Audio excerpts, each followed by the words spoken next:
Olá, me chamo Evelyn e eu vou começar apresentando o nosso trabalho de português sobre figuras de linguagem. As figuras de linguagem têm a ver com interpretação de texto. As figuras de linguagem são recursos linguísticos para tornar a linguagem mais expressiva.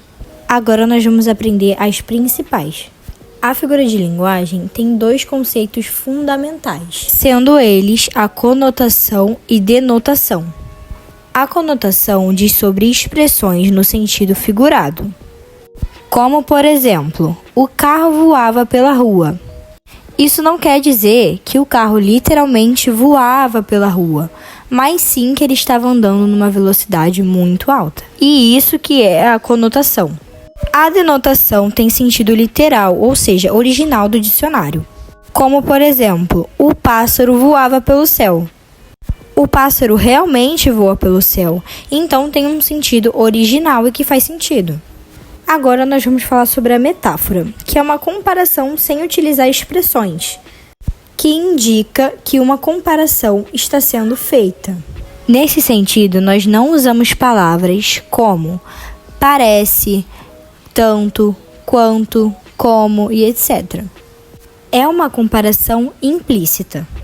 Eu diria até que a metáfora é um dos tipos de figura de linguagem que a gente mais utiliza no dia a dia. Como, por exemplo, você tem uma pedra dentro do peito. Isso quer dizer que a pessoa provavelmente tem um coração muito duro.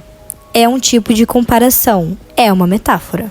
E um fato muito interessante é que nessa frase a gente está afirmando e não comparando. Agora nós temos uma figura de linguagem que indica certamente essa comparação, que se chama comparação. A figura de linguagem comparação remete à ação de atribuir semelhanças, sendo correto a utilização de termos como assim, igual, como, que nem, tal qual, assim como. Por exemplo, o motorista é lento como uma tartaruga. Dessa vez você pode notar que agora sim eu estou fazendo uma comparação. Metonímia. Substituição de um termo por outro, desde que exista uma relação entre eles. Meu irmão comeu o prato todo, ou seja, prato substitui comida. Mesmo falando que meu irmão comeu o prato todo, você não imagina comendo literalmente o prato todo, né? E sim a comida dentro do prato.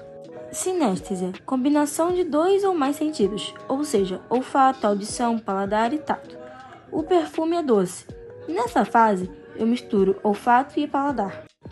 Catágrase, empregada para denominar algo que não tem significado específico. Por exemplo, marceneiro consertou o pé da mesa. Veja só, não existe um termo específico para designar essa parte da mesa, né? Nós realmente chamamos de pé da mesa, ou seja, a palavra é empréstimo, então temos aí um bom exemplo de catarse.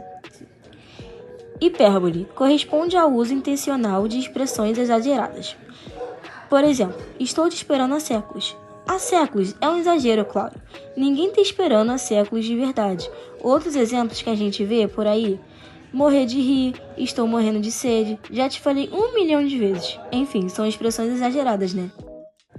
Eufeminismo ocorre quando se utiliza expressões para amenizar uma ideia agressiva ou desagradável.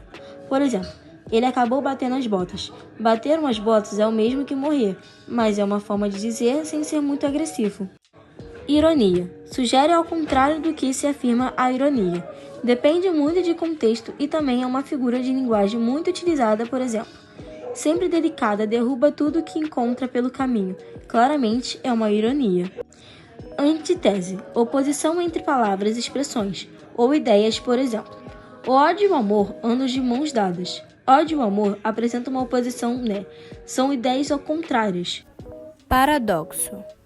São ideias que demonstram falta de coerência, ou seja, as expressões se anulam. Por exemplo, estamos vivendo uma guerra pacífica.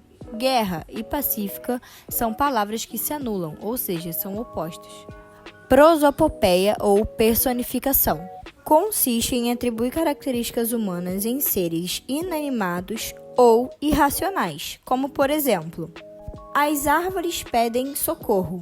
Sabemos que árvores não pedem socorro, ou seja, temos um caso de presopopeia. Onomatopeia. Indica a reprodução de ruídos ou sons, como por exemplo, meu coração faz tum-tum. Isso quer dizer que o coração está batendo. Esse tum-tum-tum é a reprodução de um som. Aliteração ocorre por meio da repetição de consoantes ou sílabas. Exemplo: o rato roeu a roupa do rei de Roma. Assonância ocorre por meio da repetição de vogais. Exemplo: abra suas asas, solte suas feras, caia na gandaia, entre na nossa festa. Nelson Mota Rubão. Paranomancia.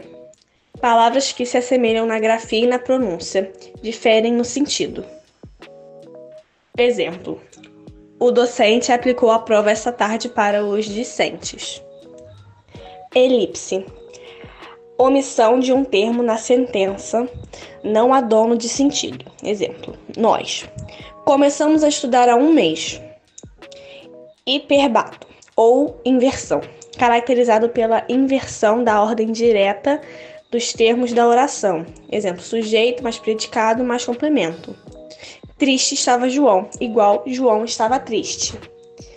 Pleonasmo. Consiste na repetição de palavras que possuem o mesmo significado ou apresentam a mesma ideia. Subir para cima, repetir de novo, acabamento final. Assíndeto consiste na supressão dos conectivos coordenativos. A lista de compras não acabava mais: frutas, legumes, verduras, enlatados e massas. Polissíndeto consiste na repetição enfática dos conectivos entre diferentes orações. Os conectivos mais usados são e, nem e o. Exemplo: quem me dera poder me divertir novamente, e passear, e sair, e viajar, e rir, e amar. Repare na quantidade de i, no caso e. A anáfora caracteriza-se pela repetição de uma mesma palavra ou expressão no início de frases ou em versos consecutivos. Por exemplo: se eu amasse, se eu chorasse, se eu perdoasse. Repare na repetição se. É simplesmente anáfora, a repetição da palavra ou expressão. E foi esse nosso trabalho de português, concluído com muito sucesso. Espero que tenham gostado e entendido.